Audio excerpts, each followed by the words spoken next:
Assalamualaikum warahmatullahi wabarakatuh. Salam sejahtera untuk kita semua. Kembali lagi berjumpa dengan saya di perkuliahan AKT 405 Simulasi Komputer Model Stokastik. Setelah menjalani UTS dan libur panjang, semoga kita semua senantiasa dalam keadaan sehat walafiat. Saya yakin bahwa rekan-rekan mahasiswa pada saat libur panjang itu menyibukkan diri dalam menyusun proposal penelitian tugas akhirnya.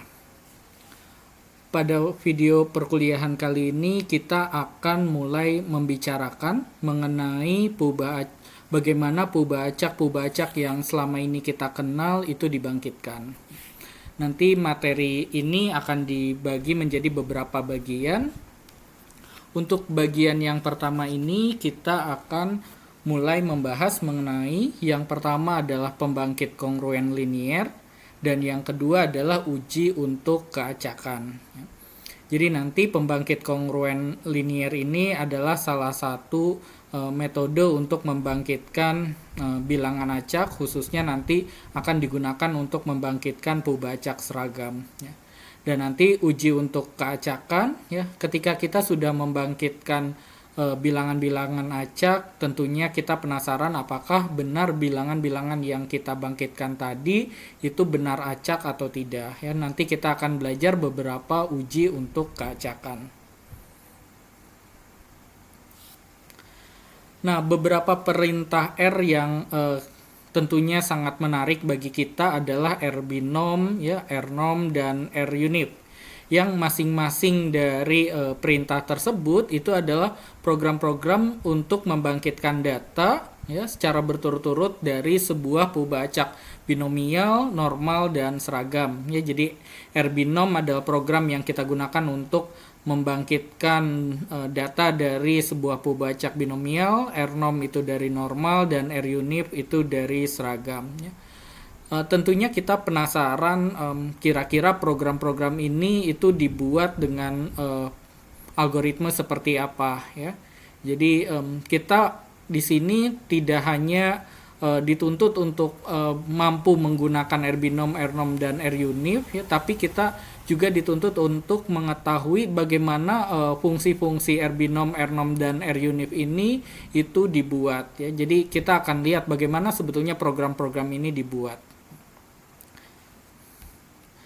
Nah, dalam bab ini itu kita akan mendiskusikan berbagai cara bagaimana program-program ini dapat ditulis ya.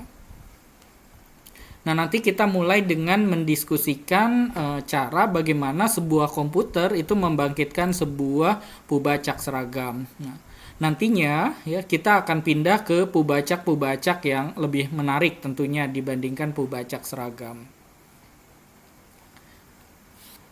Nah, sebelum membangkitkan puba-acak seragam, kita lihat suatu metode untuk membangkitkan bilangan acak. Metode ini kita kenal sebagai pembangkit kongruen linier atau kita singkat sebagai PKL. Nah, apa itu PKL? PKL itu adalah sebuah rumus rekursif yang bentuknya adalah xn ditambah 1 sama dengan AXN ditambah C modulo M. Jadi di sini kita menggunakan rumus modulo. Jadi di sini ini adalah rumus rekursif di mana bilangan ke n plus 1 itu bergantung pada bilangan ke n. Dengan seed-nya itu adalah x0 Jadi nanti x0 ini akan menjadi suatu input x0-nya menjadi suatu input, nanti dari x0 kita peroleh x1 dari rumus rekursif ini kemudian dari x1 yang kita peroleh kita bisa peroleh x2, dari x2 yang kita peroleh kita bisa peroleh x3 dan seterusnya serta input-input yang lain selain seed tadi selain x0 itu adalah nilai A, nilai C, dan nilai M jadi konstanta A, C, dan M itu nanti diberikan yang dijadikan sebagai input dari metode pembangkit kongruen linier ini. Oke, kita lihat contoh penggunaan dari pembangkit kongruen linier. Oke, misalkan kita punya nilai A-nya itu 5 tadi ya, kemudian C-nya 4, M-nya adalah 7. Dan seed-nya itu kita tentukan X0-nya sama dengan 1. Nah, bangkitkan 6 bilangan pertama dengan pembangkit kongruen linear ini. Oke, kita bisa hitung dengan mudah tentunya. Yang pertama adalah X1, ya. Tadi rumusnya, rumus rekursif dari pembangkit kongruen linear ini adalah AX0 ditambah C modulo M. Ya. A-nya kita punya 5, kemudian X0-nya kita punya 1, C-nya kita punya 4. Ya. Sehingga AX0 ditambah C-nya itu 5 kali 1 tambah 4 itu 9. Kemudian modulo M, M-nya kita punya 7, jadi 9 modulo 7 itu sama dengan 2. Ya. Jadi 9 dibagi 7 itu kan 1, sisa 2 ya. Jadi modulo itu sisa pembagian.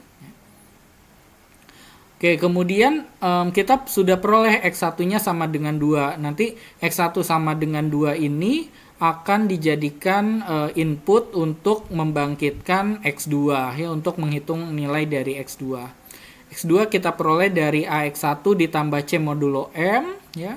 X1 tambah C-nya itu adalah 14. 14 modulo 7 itu 0, karena 14 dibagi 7 itu 2, ya, sisa pembagiannya 0. Ya. Dan seterusnya nanti sampai terakhir kita punya X6, ya, karena diminta membangkitkan 6 bilangan pertama. X6-nya itu 29 modulo 7, ya, 29 bagi 7 itu 4, ya. 4 kali 7 itu 28, 29 kurangi 28 itu 1, ya, sisanya 1. Nah, contoh ini sebetulnya bisa juga kita selesaikan dengan menggunakan kode DR, ya. Ini adalah contoh bagaimana melakukan atau menghitung contoh yang tadi dengan menggunakan kode R, ya. Jadi di sini dibuat fungsi PKL ya, dengan inputnya tadi seed-nya X0, kemudian konstantanya adalah ACM, dan N-nya ini adalah banyaknya bilangan yang ingin kita bangkitkan. Ya. Oke, pertama kita buat vektor output ya, yang belum ada isinya ya, jadi kita isi dengan 0. Ya, kemudian xn ya, xn-nya kita mulai dari x0 ya. Kemudian untuk kita gunakan looping di sini, looping for. Jadi untuk i-nya dari 1 sampai n ya, tadi n-nya ini adalah banyaknya bilangan. Kita hitung dengan menggunakan rumus rekursif ini, xn itu diisi dengan a dikali xn ditambah c ya. Dan ini adalah perintah untuk menentukan sisa tadi ya, modulo m. Oke, jadi nanti untuk i-nya 1 nanti xn ini adalah x1 ya. Kemudian nanti untuk i-nya 2 nanti xn ini adalah x2 dan seterusnya ya. Sampai n itu xn-nya ya si xn tadi ya. Kemudian kita return ya outputnya ya, vektor hasil membangkitkan dari PKL ini. Kemudian kita ambil contoh tadi ya, x0-nya 1 seed-nya, kemudian a-nya 5, c-nya 4, m-nya 7 ya. Kemudian banyaknya bilangan yang dibangkitkan, yang ingin dibangkitkan adalah 6 ya. Oke, setelah di run program ini di R, itu akan menghasilkan 2, 0, 4, 3, 5, 1. Dan ini sama hasilnya dengan yang dihitung secara manual tadi.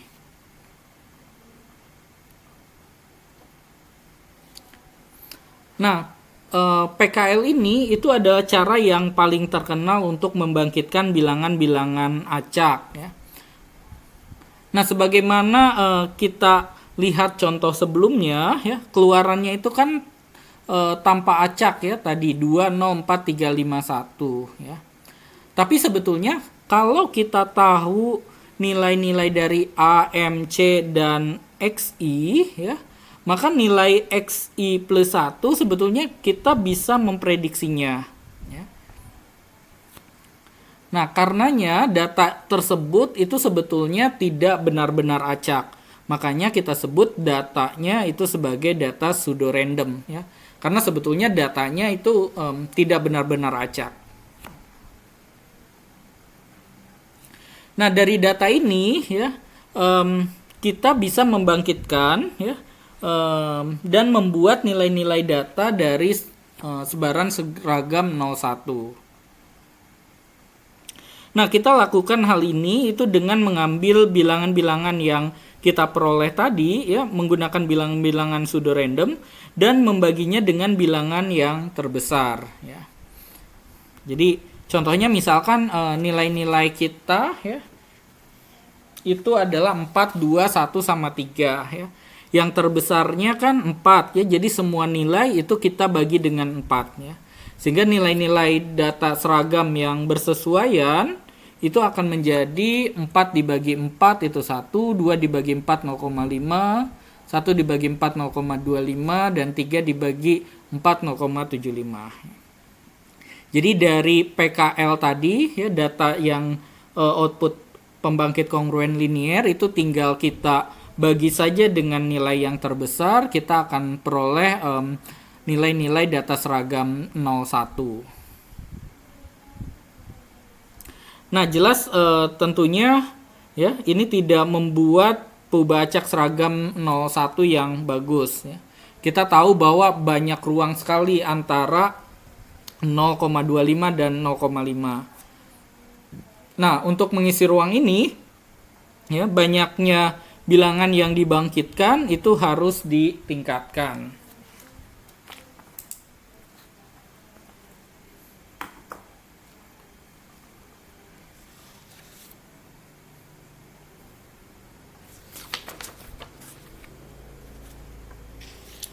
Nah, kita juga akan mencatat bahwa bilangan-bilangan yang dibangkitkan suatu saat itu akan mulai berulang. Nah, hal ini kenapa terjadi? Hal ini terjadi karena modulo pada rumus rekursifnya PKL itu bersifat siklis. Jadi nanti suatu saat ya kita akan mampu memprediksi bilangan selanjutnya ya berdasarkan siklus tersebut. Nah, siklus ini kita sebut sebagai periode dari PKL.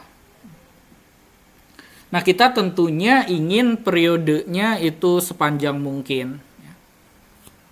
Nah, jadi apa sih itu periode? Ya?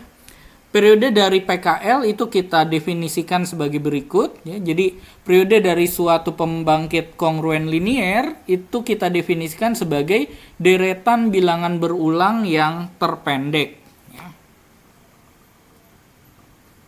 Oke, kita lihat contoh yang tadi ketika A-nya 5, C-nya 4, M-nya 7 ya. Dan X0-nya itu sama dengan 1 ya. Berapa sih periodenya? Oke, kalau kita lanjutkan tadi ya, tadi kan kita baru menghitung sampai 6 saja ya. 2, 0, 4, 3, 5, 1 ya. Kalau kita lanjutkan, X7-nya itu akan kembali ke 2, X8 akan kembali ke 0 ya. Ke X9 itu mudah ditebak ya, itu nanti akan jadi 4, X10-nya jadi 3 ya, X11-nya 5, X12-nya 1 ya. Jadi deretan bilangannya itu berulang 6 ya. Setelah 6 bilangan itu akan berulang. Sehingga karena PKL-nya mulai berulang setelah 6 bilangan, maka periodenya itu adalah 6.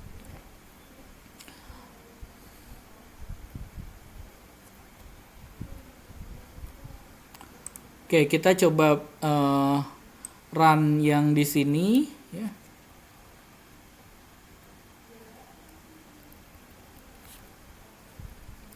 Kalau kita run, ini tadi kalau kita hanya minta 6 bilangan saja itu hanya 2, 0, 4, 3, 5, 1 ya. Tapi kalau misalkan kita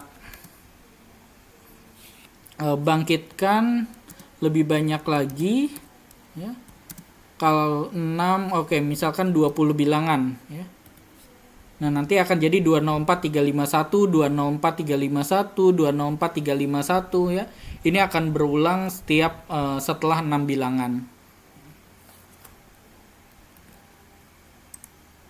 Oke, jadi di sini periode dari PKL-nya itu adalah 6. Contoh yang lain, misalkan kita perhatikan bilangan-bilangan yang mengikuti sebuah PKL ya. Jadi kita nggak tahu ACMX0-nya berapa ya. Di sini hanya diberikan hasilnya saja. Hasilnya itu X1-nya 1, X2-nya 6, X3-nya 7 dan seterusnya ya, 2 3 2 3 ya. Nah, tentukan periodenya ya. Kalau kita lihat dari data ini, setelah 3 dia akan 2 ya, setelah 2 akan 3, setelah 3 ini pasti akan 2 lagi, akan 3 lagi, 2 lagi, akan 3 lagi ya. Sehingga deretan berulang terpendeknya itu adalah 23 23 ya. Jadinya periodenya itu adalah 2. Jadi banyaknya ini ya, banyaknya bilangan yang berulang ya, yang paling pendek gitu.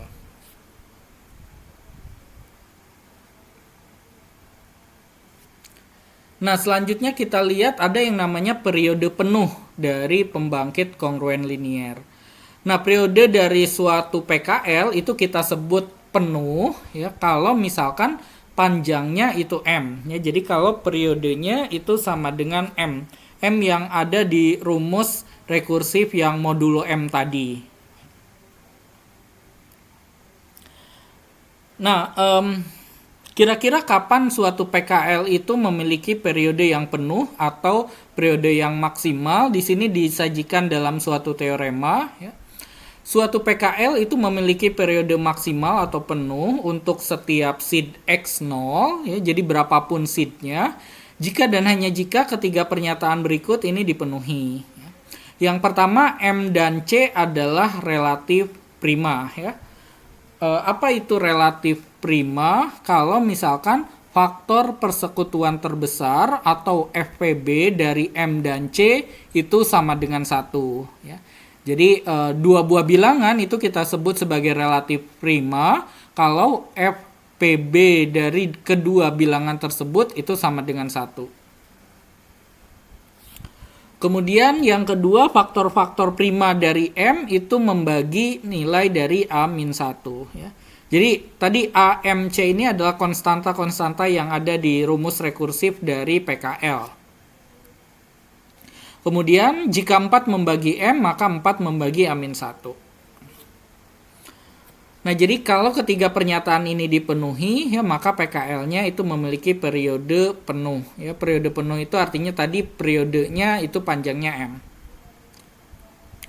Nah, dengan catatan bahwa sebetulnya bagian yang ketiga ini adalah bagian yang membingungkan, ya, sehingga jika pernyataan ketiga ini nggak berlaku, maka pernyataan ketiga ini bisa kita abaikan, ya, sehingga teoremanya itu masih bekerja.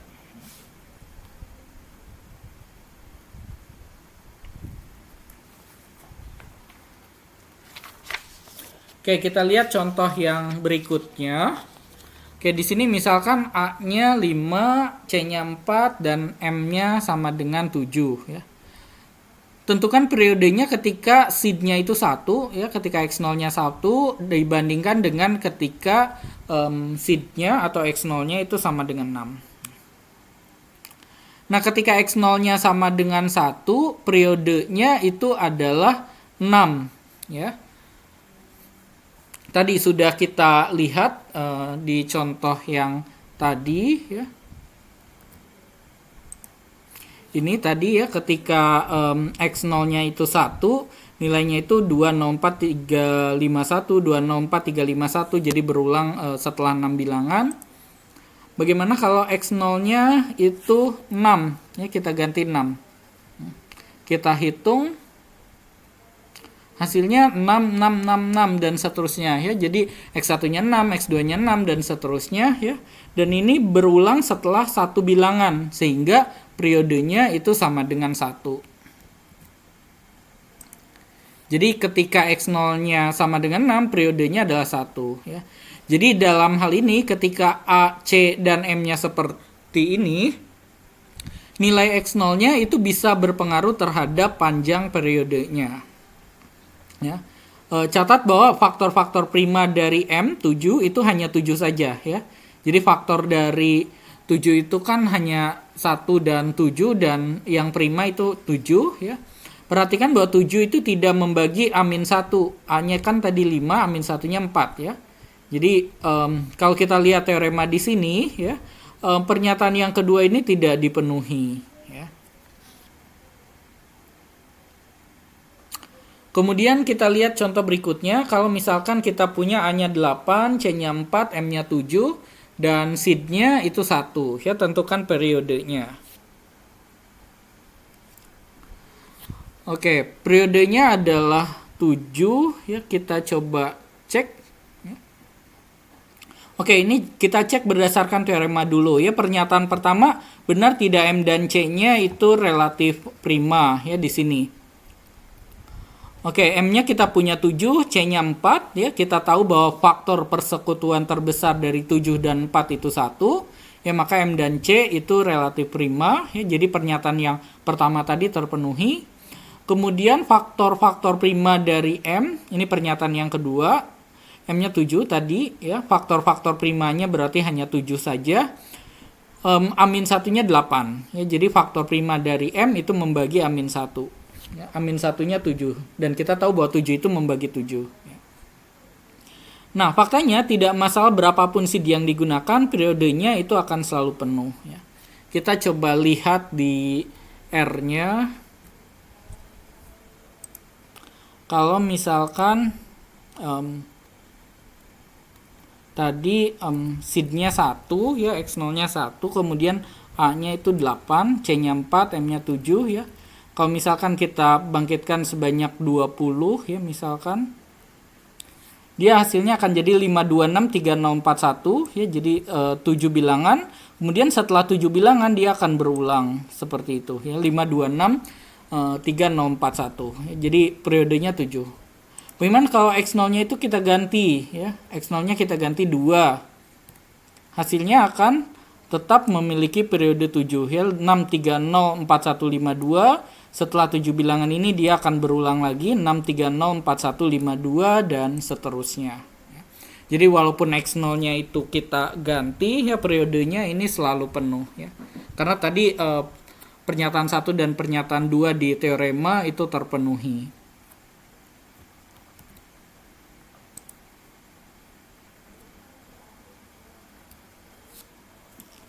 Nah, selain pembangkit kongruen linier ya, kita juga punya yang namanya pembangkit shift register ya. Oke, PKL ini itu hanyalah salah satu metode yang dapat kita gunakan untuk membangkitkan digit-digit pseudo random. Teknik kedua yang mungkin kita gunakan itu kita sebut sebagai pembangkit shift register atau PSR. Nah, PSR ini bekerja pada tingkat paling dasar dari sebuah komputer. Oke, pada contoh berikut kita coba bayangkan sebuah komputer itu memiliki memori 8 bit. Dan bit ke-8 itu kita gunakan untuk menyimpan tanda. Jadi tandanya positif atau negatif ya. Nah, ini adalah contoh dari prosedur PSR ya. Langkah-langkah dari metode ini itu untuk sebuah register yang berisi 8 bit adalah sebagai berikut ya. Oke, yang pertama pilih sebuah seed biner ya. Misalkan seednya itu 1001101 ya. Perhatikan ini hanya 7 bit saja karena 1 bitnya lagi itu untuk menyimpan tanda ya. Oke, jadi seednya seperti ini ya.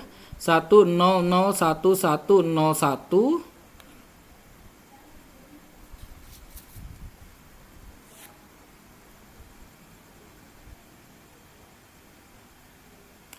Oke, seed seperti ini itu bilangannya berapa ya kalau di komputer?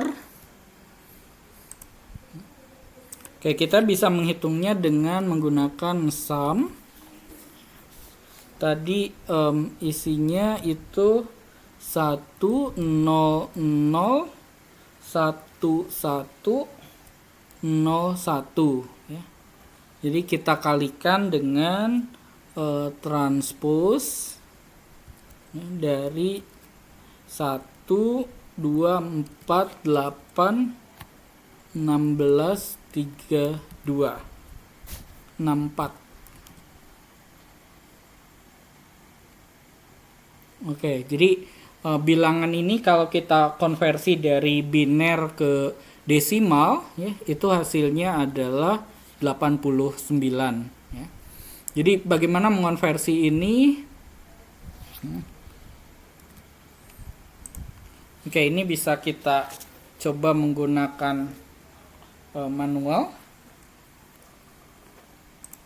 Jadi tadi kita punya seednya itu isinya 1 0 0 1 1 0 1 ya. Kalau kita konversi biner ini ke desimal, yang pertama ini 1 itu kita kalikan dengan 2 pangkat 0 ya. Ditambah dengan yang 0 ini kita kalikan dengan 2 pangkat 1, ditambah 0 yang di sini itu kita kalikan dengan 2 pangkat 2, ditambah dengan 1 ini kita kalikan dengan 2 pangkat 3, ditambah 1 yang di sini kita kalikan dengan 2 pangkat 4, ditambah 0 yang di sini itu kita kalikan dengan 2 pangkat 5, ditambah dengan 1 yang terakhir itu kalikan dengan 2 pangkat 6.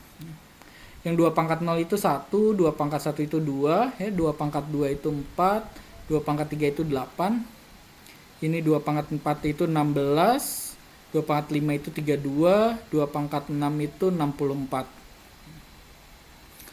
Oke, jadi ini sebetulnya 1 ditambah dengan 0, ditambah dengan 0, ditambah dengan 8, ditambah dengan 16, ditambah dengan 0, ditambah dengan 64. Dan ini tadi hasilnya itu 89. Nah, ini kan sebetulnya bisa kita kalikan sebagai perkalian matriks ya, 1 0 0 1 1 0 1 ya, dikalikan dengan 1 2 4 8 16 32 64 transpose.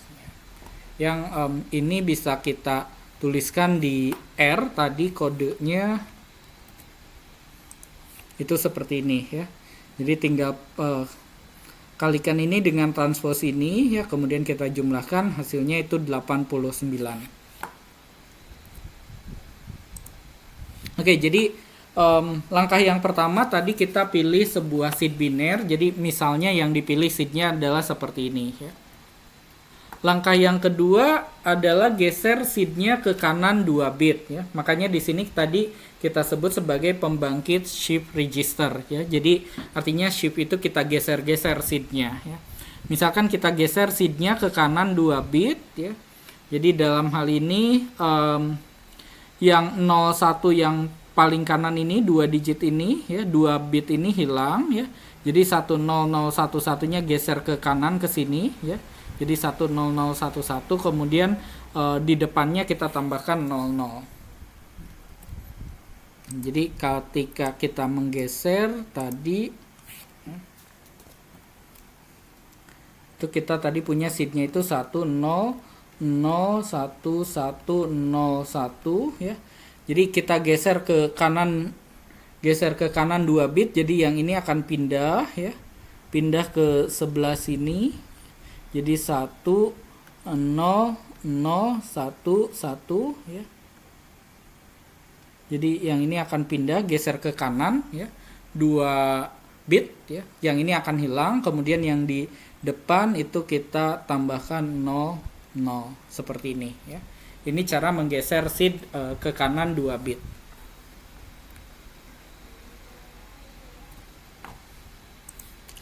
Kemudian lakukan penjumlahan terhadap baris 1 dan 2 ya. Jadi 1 ditambah 0 itu 1, 0 ditambah 0 itu 0, 0 ditambah 1 itu 1 ya. 1 tambah 0 1, 1 tambah 0 1, 0 tambah 1 1, 1 tambah 1 itu 0 ya. Nah, penjumlahan ini sebetulnya bisa kita ganti juga sebagai perangkai disjungsi eksklusif ya. Jadi kalau kita ingat di perangkai disjungsi eksklusif ya, kalau misalkan kita buat tabel kebenarannya, misalkan ini P, Q ya, disjungsi eksklusif itu tandanya seperti ini ya. V menggunakan underline seperti itu. Jadi kalau P-nya 1100, Q-nya 1010 ya. disjungsi eksklusifnya itu akan jadi 0 1 1 0 ya. Jadi penjumlahannya itu bisa kita pandang sebagai perangkai disjungsi eksklusif ya. Jadi 1 tambah 1 0, 1 tambah 0 1, 0 tambah 1 1, 0 tambah 0 itu 0. Jadi tadi yang pertama ini kita punya seednya itu 1 0 0 1 1 0 1 ya. Kita jumlahkan dengan yang kedua tadi ya, yang sudah digeser 0 0 1 0 0 1 1 ya. Hasilnya ya, 1 dengan 0 tadi itu 1 0 0 0 0 1 1 1 0 1 1 0 1 0 1 1 1 1 jadi 0.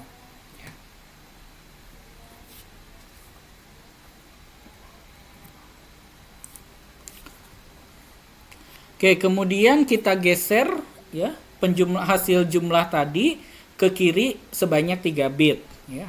Jadi yang 3 paling depan ini akan hilang ya, yang 4 terakhir ini akan pindah ke depan, bergeser ke depan. Kemudian yang belakangnya itu kita tambahkan 0 0 0 ya. Jadi kalau kita lihat lagi di sini,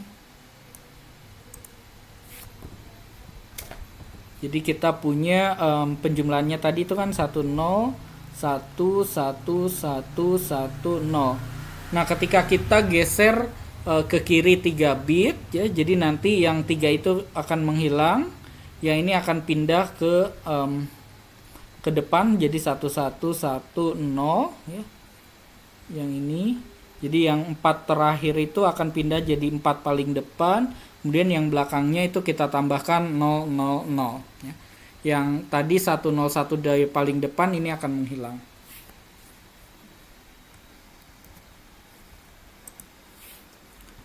Oke, setelah itu kita lakukan lagi penjumlahan terhadap baris 3 dan 4 ini ya, langkah ketiga sama langkah keempat.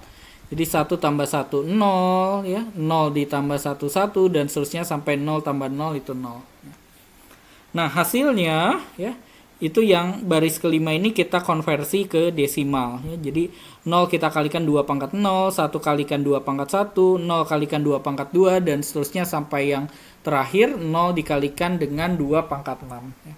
Dan setelah kita hitung nanti hasilnya adalah 58 ya. Jadi tadi dengan seednya tadi 89 ya, kita akan punya dia akan menjadi 58.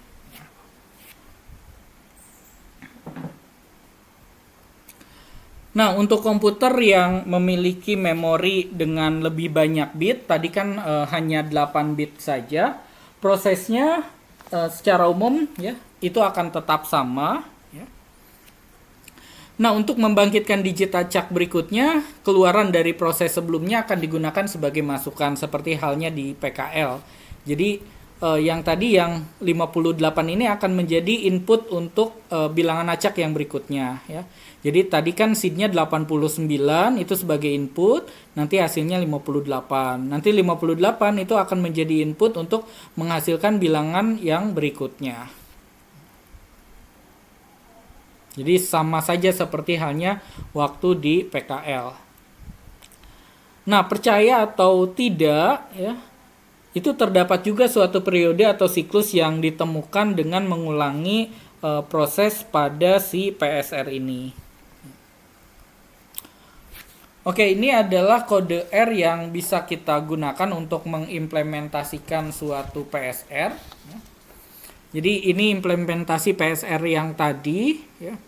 Jadi di sini fungsi sebagai seed ya, seednya ini tadi ya 1001101 ya. Oke, tadi di langkah kedua itu kita geser ke kanan ya 2 bit, jadi menggunakan seperti ini ya. Jadi tadi yang tetap itu dari yang pertama bit 1 sampai bit kelima ya. Length seed-nya kan 7 tadi ya, length seed-nya 7 dikurangi 2 5. Jadi dari seed ini kita pilih bilangan dari 1 sampai 5 ya, 6 sama 7-nya itu dihapus ya, bit 6 dan ke 7. Kemudian di depannya kita tambahkan 0. Kemudian kita lakukan penjumlahan atau disjungsi eksklusif itu menggunakan perintah XOR ya. Jadi kita XOR dari yang dihasilkan yang ini tadi ya. RT ini artinya right ya. Jadi tadi kita right shift ya, kita geser ke kanan ya hasilnya, kemudian kita XOR-kan dengan seed-nya tadi. Kemudian langkah berikutnya yang kita geser itu geser ke kiri ya, dari langkah ketiga itu. Ketika kita geser langkah ke kiri berarti tinggal 4 sampai 7 saja ya, bit 4 sampai bit 7. Bit 1 sampai 3-nya dihapus, kemudian ditambahkan di sebelah kanannya itu 000 ya. Kemudian kita jumlahkan lagi tadi dari langkah 3 sama langkah 4 gunakan perintah XOR ya. Kemudian yang ini untuk tadi mengkonversi dari biner ke desimal. Sehingga nanti kita return hasilnya tadi contohnya ini seed-nya tadi seperti ini 89 ya. Hasilnya itu 58. Oke, jadi kalau kita run shift-nya tadi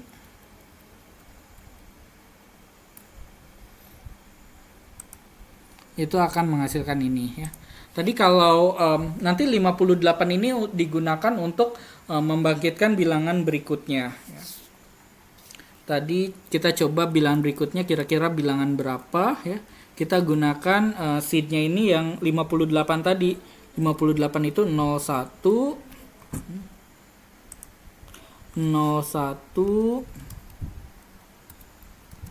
kemudian 01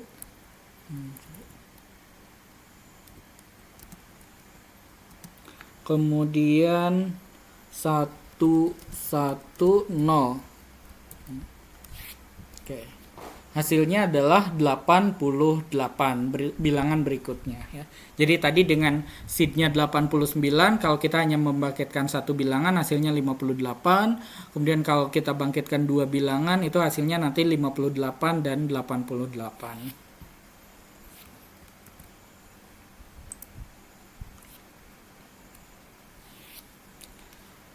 Oke, yang selanjutnya adalah uji untuk keacakan ya, seperti yang saya sampaikan tadi. Ketika kita sudah membangkitkan bilangan pseudo random ya, bagaimana cara meyakinkan kita bahwa bilangan-bilangan yang kita bangkitkan tadi itu acak ya. Nah, tentunya sebelum kita katakan suatu data itu acak atau tidak ya, kita harus tahu dulu definisi dari data itu disebut acak itu seperti apa ya. Di sini kita definisikan suatu barisan data X1 sampai Xn itu kita katakan acak kalau tidak terdapat pola yang bisa kita lihat ya. Jadi kalau nggak ada pola yang bisa kita lihat ya, maka datanya itu kita katakan sebagai data yang acak. Nah, begitu kita telah membuat sebuah bilangan pseudo random ya, kita mungkin penasaran apakah bilangan tersebut itu acak atau tidak. Nah, sayangnya itu tidak ada uji tunggal ya, artinya hanya satu uji saja yang bisa memberitahu kita apakah suatu himpunan data acak atau tidak. Jadi tidak ada uji tunggal untuk memberitahu kita apakah datanya acak atau tidak. Nah, sebagai gantinya itu kita bisa menggunakan serangkaian uji secara kolektif ya, untuk menunjukkan atau untuk menyangkal apa datanya acak atau tidak. Oke, di sini nanti kita akan pelajari 3 buah uji ya. Ada uji frekuensi, uji Poker, dan uji kedimensionalan. Oke, kita lihat yang pertama tentang uji frekuensi ya. Uji frekuensi ini menanyakan apakah bilangan 0, 1, 2 dan seterusnya yang kita temukan pada data ya, adalah apa yang kita harapkan dari data acak ya. Apa sih yang kita harapkan dari data acak? Yang kita harapkan dari data acak tentunya kemunculan 0 itu sebanyak kemunculan 1, sebanyak kemunculan 2 ya. Jadi tidak ada yang mendominasi. Kira-kira frekuensi kemunculan setiap bilangannya itu sama. Nah, jadi uji ini sebetulnya pada dasarnya itu adalah uji kebaikan Suwaihi kuadrat ya. Dengan himpunan bagiannya, jadi nanti kita pecah intervalnya ya 0, 1, 2 dan seterusnya. Jadi himpunan bagiannya itu 0, 1, 2 dan seterusnya. Di daerah asalnya itu nanti kita pecah-pecah jadi intervalnya, itu intervalnya hanya satu bilangan saja, 0, 1, 2 dan seterusnya. Oke, kita lihat contohnya di sini. Ya, perhatikan data X1 sampai Xn yang memiliki frekuensi sebagai berikut ya. Jadi kita punya data itu sebanyak ini ya, 10 tambah 9 dan seterusnya sampai 11. Banyaknya data itu segitu ya, N-nya. Kemudian dari data tersebut, nolnya itu ada sebanyak 10, satunya ada sebanyak 9, dan seterusnya sampai 9-nya itu ada sebanyak 11. Jadi yang kita butuhkan di sini hanya frekuensinya saja ya. Kita tidak melihat urutannya, data pertamanya berapa, data keduanya berapa, kita tidak melihat itu ya. Kita hanya di sini hanya ingin menguji frekuensinya saja. Nah, jadi pertanyaannya, apakah frekuensi dari 0, 1, dan seterusnya itu cocok dengan apa yang kita harapkan dari percobaan acak? Tentunya dari percobaan acak, kita tentu berharap bahwa frekuensi dari 0 itu kurang lebih sama dengan frekuensi dari 1, sama dengan frekuensi dari 2, dan seterusnya sampai frekuensi dari 9. Nah, langkah yang pertama adalah kita nyatakan hipotesisnya terlebih dahulu. Di H0-nya itu kita nyatakan bahwa data yang tadi itu menyebar multinomial ya, dengan parameter tadi N-nya ini 100 ya. Jadi kalau frekuensinya kita jumlahkan ini hasilnya 100. Kemudian peluangnya itu sama 1/10 ya. Jadi artinya datanya itu akan 0 dengan peluang 1/10, datanya akan 1 dengan peluang 1/10, dan seterusnya sampai 9. Jadi semua angka 0 sampai 9 ini memiliki peluang kemunculan sebesar 1/10. Kemudian hipotesis alternatifnya, datanya itu tidak menyebar multinomial ya, dengan parameter N-nya 100, dan parameter peluangnya itu semuanya 1/10. Langkah yang kedua, kita hitung diskrepansinya ya. Jadi kita punya 100 nilai data di sini ya. Dengan EI-nya itu masing-masing itu 10. Jadi E1, E2 sampai E1, E2 sampai E10-nya itu 10 ya. Jadi di sini K-nya itu 10.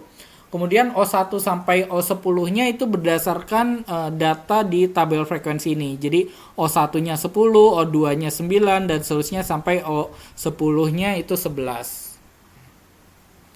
Nah, setelah dihitung nanti dapat nilai D kecilnya itu 1,4. Langkah yang ketiga, kita hitung p-value-nya.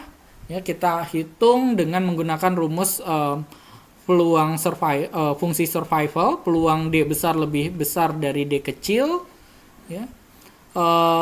Di sini kita hitung menggunakan sebaran high square dengan derajat bebas 9. Jadi tadi K-nya itu 10 ya, 10 kurang 1 itu 9, dan nilai 0,998 ini bisa kita hitung dengan menggunakan R dengan kodenya 1 dikurang P high square 1,4,9 ya. Jadi P high square ini kan fungsi sebaran ya.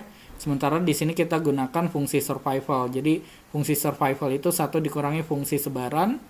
Ini di sini D kecilnya tadi 1,4, derajat bebasnya 9.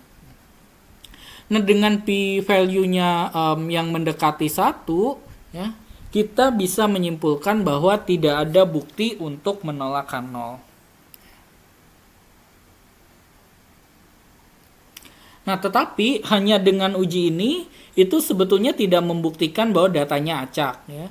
Ini hanyalah salah satu uji yang bisa kita gunakan untuk menunjukkan bahwa ada suatu elemen keacakan pada data ya. Dalam hal ini elemen keacakannya itu adalah frekuensinya ya. Jadi frekuensinya kan kira-kira sama dari 0 sampai 9. Jadi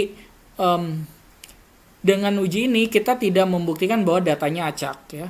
kita hanya menunjukkan bahwa ada suatu elemen keacakan pada data. Oke, kita lihat uji keacakan yang berikutnya, yaitu uji poker. Di uji poker ini, ya, pertama kita lihat data acaknya, ya. Kemudian kita coba tentukan apakah terdapat cukup digit-digit yang sama atau tidak pada data. Ya. Jadi digit-digit yang sama itu artinya apa? Ya. Kalau kita tuliskan di sini. Jadi kalau misalkan kita punya bilangan 100, itu artinya bilangan ini punya digit-digit yang sama, yaitu 0, ya. Jadi nolnya ini digitnya berulang, ya. Kalau misalkan kita punya bilangan 123, artinya di sini digit-digitnya itu semuanya berbeda, ya, tidak sama, ya. Kalau kita punya bilangan berapa lagi, misalkan 5444. Oke, bilangan di sini kita punya digit-digitnya ada yang sama, ya. Misalkan kita punya lagi 77.000, ya, 899. Oke, ini artinya kita punya ada dua angka di sini yang berulang, ya, angka 7 sama angka 9. Jadi digit-digitnya ini ada yang samanya, ya. Kalau kita punya bilangan apa lagi, ya? Kita punya bilangan berapa, ya? 456.000, ya, 123. Artinya di sini semua digit-digitnya itu berbeda. Ya, jadi saya ulangi bahwa di uji poker ini kita lihat data kita, ya, kemudian kita coba tentukan apakah terdapat cukup digit-digit yang sama atau tidak pada data kita. Nah, nanti pada setiap bilangan, ya, tentu kita berharap bahwa digit-digitnya itu akan berulang, ya. Cuma pertanyaannya, digit-digit yang berulang ini itu seberapa sering, ya. Oke, perhatikan sebuah bilangan yang terdiri atas 5 digit, ya. Nah, peluang bahwa semua 5 digit tersebut itu berbeda, peluangnya itu kan 1 dikali 9/10 kali 8/10 dan seterusnya kali 6/10, ya. Itu hasilnya 30,24%. Jadi digit itu kan ada 10, ya, dari 0 sampai 9, ya. Jadi ini banyaknya elemen di ruang sampelnya itu tinggal 10 pangkat 5 saja, ya. Kemudian ini banyaknya elemen pada kejadian, ya. Kejadian bahwa semua digitnya berbeda itu 10, 9, 8, 7, 6. Ya. Itu kalau kita hitung itu 30,24%. Artinya apa? Artinya sekitar 69,76% kasus, ya, kita akan berharap bahwa bilangan tersebut memiliki paling tidak 2 digit yang sama. Nah, kita dapat melakukan suatu uji yang sederhana untuk menentukan apakah data kita memiliki cukup bilangan dengan digit-digit yang berbeda. Nah, sekali lagi ini adalah sebuah uji kebaikan Suai-Hi kuadrat. Oke, perhatikan data ini, ya, X1 sampai Xn. Jadi ada 20 data, N-nya ini 20, ya. Oke, memiliki nilai-nilai seperti ini, ya. Kita bisa buat tabel frekuensinya, ya. Jadi dari 20 nilai data di sini ada 10 nilai data yang memiliki digit-digit yang berbeda, ya. Yang mana saja yang berbeda ini? Yang pertama, kedua, ketiga, keempat, kelima itu berbeda. Kemudian yang ini, ya, baris ketiga juga itu semuanya berbeda digit-digitnya, ya. Kemudian ada digit-digit yang sama juga ada 10, itu adalah baris kedua sama baris keempat, itu semuanya bilangnya ada digit-digit yang samanya, ya. Yang pertama ini kan 2 yang sama, ini 1 sama 1, 2 sama 2, ya, dan seterusnya sampai yang terakhir ini 9 sama 9 itu yang sama. Nah, pertanyaannya apakah frekuensi bilangan-bilangan yang memiliki digit-digit yang berbeda itu cocok dengan apa yang kita harapkan dari percobaan acak. Tadi yang kita harapkan dari percobaan acak itu sekitar 69 atau 69,76, atau kalau kita bulatkan itu sekitar 70%.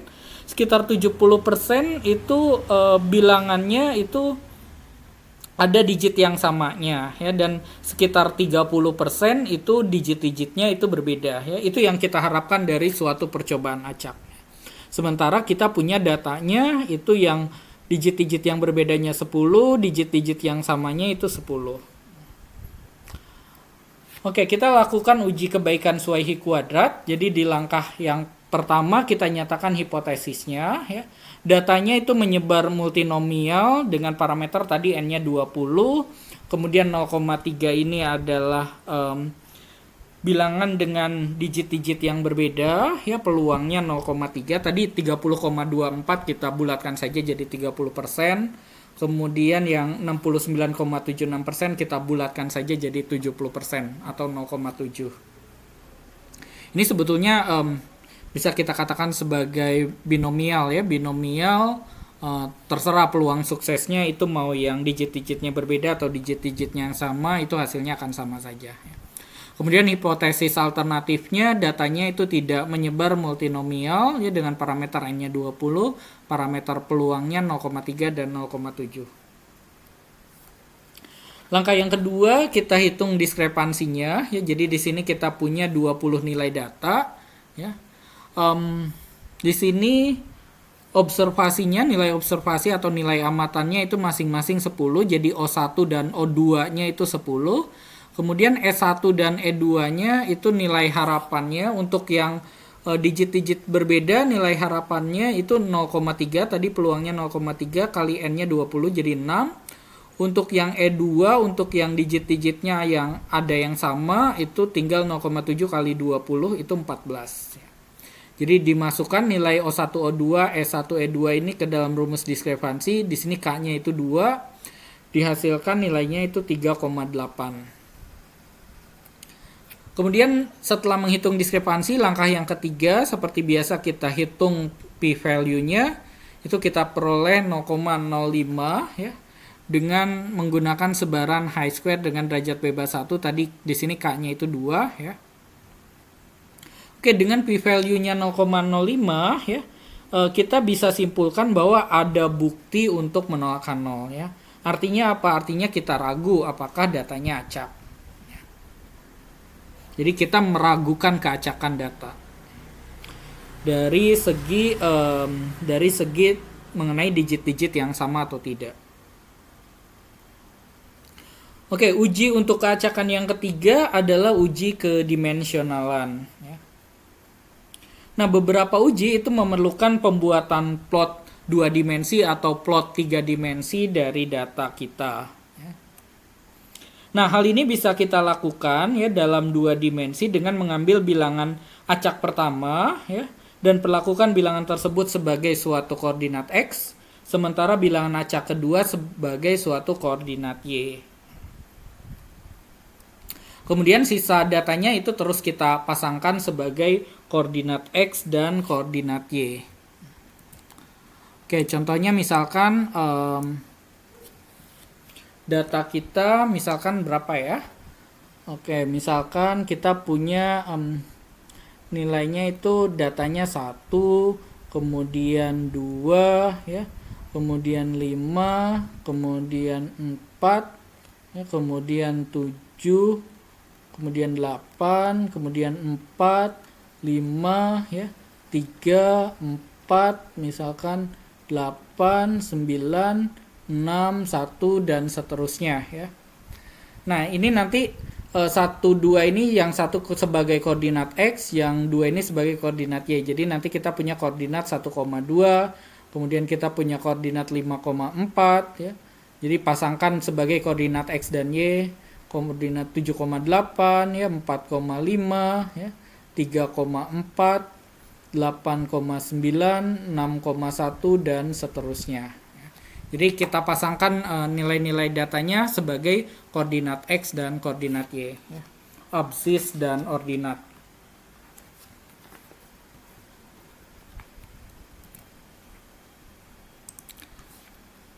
Nah, terakhir itu kita plot titik-titiknya itu pada bidang kartesius ya. Jadi kalau contoh yang tadi, kalau misalkan kita gambarkan ya di koordinat kartesius, berarti yang pertama itu 1,2 ya. 1,2 nanti titiknya di sini ya, 5,4 45 34 ya, nanti titiknya ada di sini ya. Kemudian 78 67, kemudian 45 6 7 8 itu nanti ada di sini titiknya ya. Kemudian 4,5 berarti ada di sini titiknya. 3,4 berarti titiknya ada di sini ya.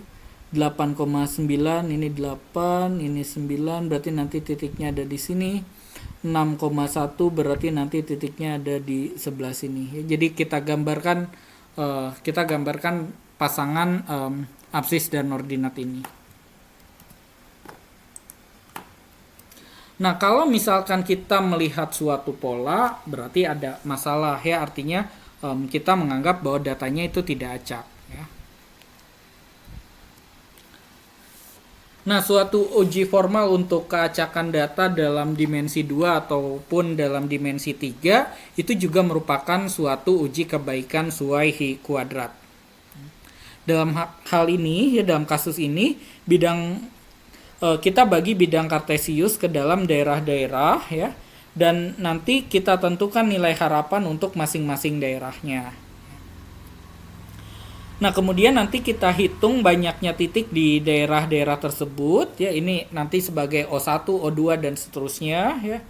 Kemudian yang tadi nilai harapan itu sebagai E1, E2 dan seterusnya. Nanti kita bandingkan nilai harapan ya dengan amatan menggunakan uji tersebut, uji kebaikan Suai kuadrat.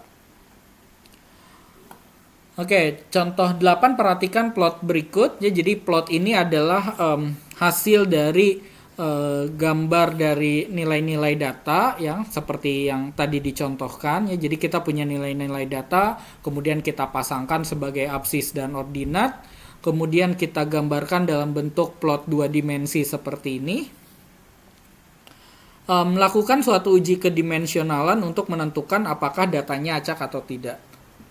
Nah, nanti kalau kita lihat seperti ini, nanti ini kita bagi menjadi 4 daerah ya.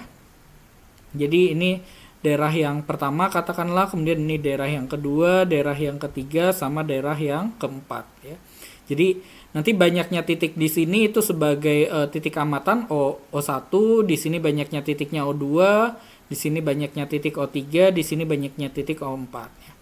Kalau misalkan datanya acak, mestinya